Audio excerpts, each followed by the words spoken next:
ഞാൻ രാമഭദ്രനോട് ഒരു കാര്യം പറഞ്ഞോട്ടെ? ഓ ഐ സി. നിക്കവിടെ. സോറി ദാ.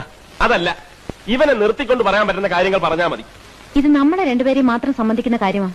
അപ്പോ നമ്മൾ മാത്രം കേട്ടാ മതി.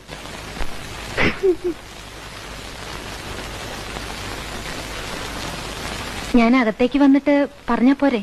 വേണ്ട വേണ്ട, അവിടെ നിന്ന് പറയാൻ സൗകര്യം ഉണ്ടെങ്കിൽ പറഞ്ഞാ മതി. ഇവിടെ തീരെ സൗകര്യമില്ല. അയ്യേ, പോക്കറ്റിനെ കാണിക്കരുത്. ആണുങ്ങൾ താമസിക്കുന്ന മുറിയായത്. എന്നിട്ട് രാമഭദ്രൻ താമസിക്കുന്ന മുറിയാണെന്നാണല്ലോ താഴെ പറഞ്ഞത്. എടി, മര്യാദക്കെന്നെ മുറിയിൽ നിന്ന് പുറത്തിറങ്ങാൻ. അല്ലെങ്കിൽ ഞാൻ ഇവിടെ താമസിക്കാൻ വന്നതല്ല. ഞാൻ ഉടനെ പോവും. പക്ഷേ എനിക്ക് പറയാനുള്ളത് മുഴുവൻ പറഞ്ഞിട്ടേ ഞാൻ പോവും. ഞാൻ രാമഭദ്രനോട് എന്ത് തെറ്റ് ചെയ്തിട്ടാ രാമഭദ്രൻ എന്നെ ഇങ്ങനെ ഉപദ്രവിക്കുന്നത്? ഞാനൊക്കെ ജനിക്കുന്നതിന് മുമ്പ് എന്റെ വീട്ടുകാർ നിങ്ങളോട് എന്തെങ്കിലുമൊക്കെ ചെയ്തിട്ടുണ്ടെങ്കിൽ അതിനൊക്കെ ഈ എന്നോടാണോ പ്രതികാരം ചെയ്യണേ?